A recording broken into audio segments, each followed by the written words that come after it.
साथियों, 2014 में हमारी सरकार ऐसी परिस्थिति में बनी थी जब सरकारों पर देशवासियों का विश्वास लगभग टूट चुका था। कुछ लोग तो ये सवाल उठाने लगे थे कि क्या हमारे देश में लोकतंत्र और विकास साथ साथ चल सकते हैं। लेकिन आज जब कोई भारत को देखता है तो गर्व से कह सकता है, डेमोक्रेसी कैन डिलीवर। यानी डेमोक्रेसी रिजल्ट दे सकती है। पिछले एक दशक में 25 करोड़ लोग गरीबी से बाहर आए हैं।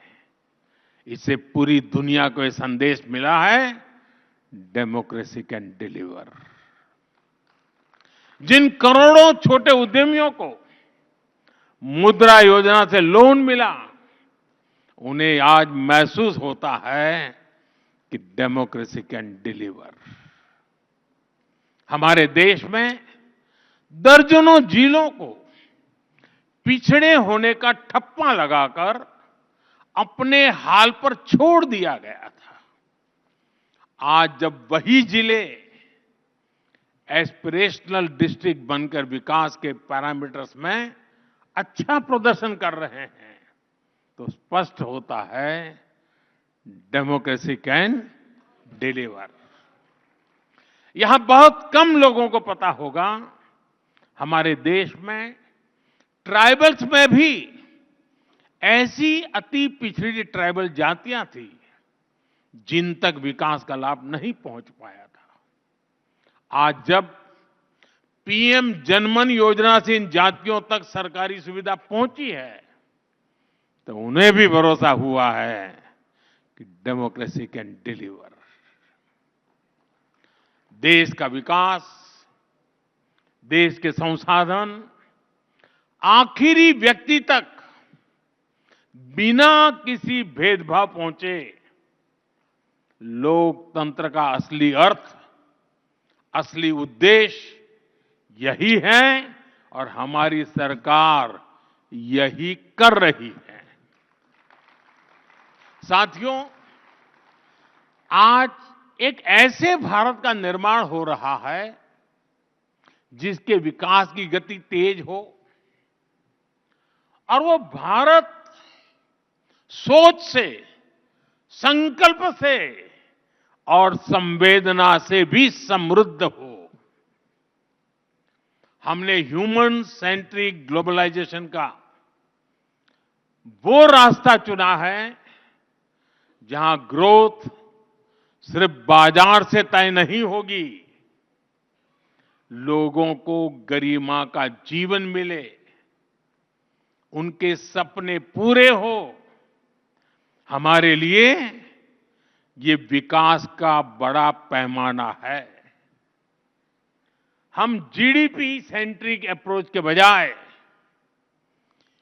जीईपी सेंट्रिक प्रोग्रेस की तरफ बढ़ रहे हैं।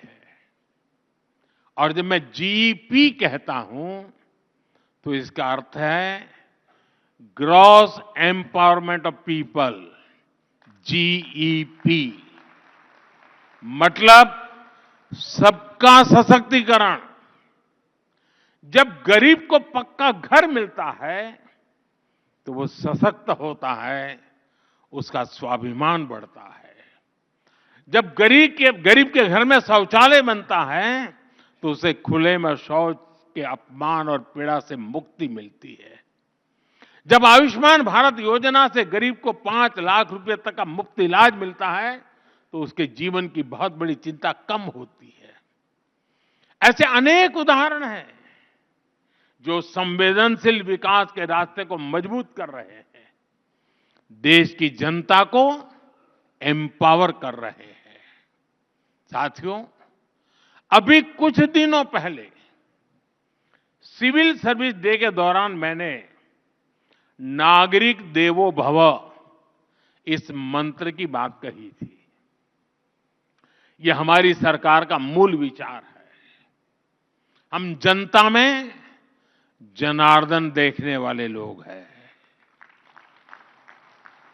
पहले सरकार में माई बाप कल्चर हावी होता, अब जनता की सेवा की भावना ही उसी को लेकर काम होता है। सरकार खुद नागरिक तक सेवा पहुंचाने की पहल करती है। यहां बहुत से नौजवान साथी हैं। आजकल तो आप हर फॉर्म ऑनलाइन भरते हैं। एक समय था जब अपने ही डॉक्यूमेंट्स को अटेस्ट कराने के लिए सरकारी दफ्तरों के चक्कर काटने पड़ते थे। अब आप वही सारे काम सेल्फ अटेस्ट करके भी कर सकते हैं। साथियों, ऐसी ही पुरानी व्यवस्था सीनियर सिटीजन्स के लिए थी। बुजुर्ग लोगों को हर साल खुद के जीवित होने का प्रमाण देने के लिए अपने पुराने ऑफिस जाना पड़ता था और जाके कहना पड़ता मैं जिंदा हूं, या फिर बैंक में जाकर बताना पड़ता था कि मैं जीवित हूं, मुझे पैसे मिलने चाहिए। हमने इसका समाधान निकाला। अब सीनियर सिटीजन कहीं से भी डिजिटली अपना जीवन प्रमाण पत्र दे सकते हैं।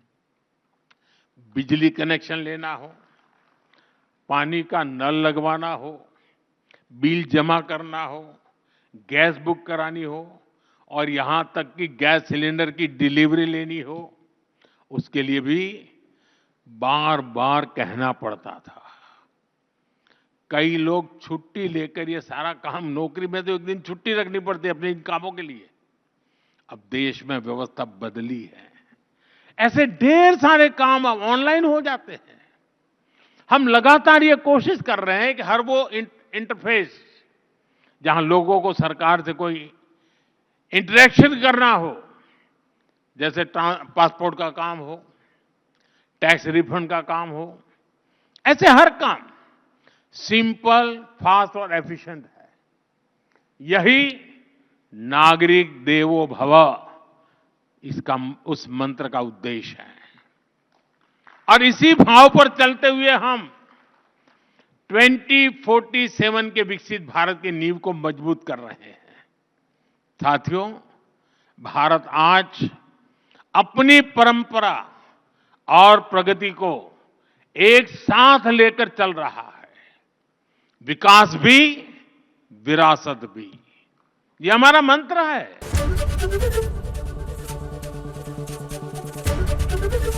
एबीपी गंगा, खबर आपकी, जुबान आपकी।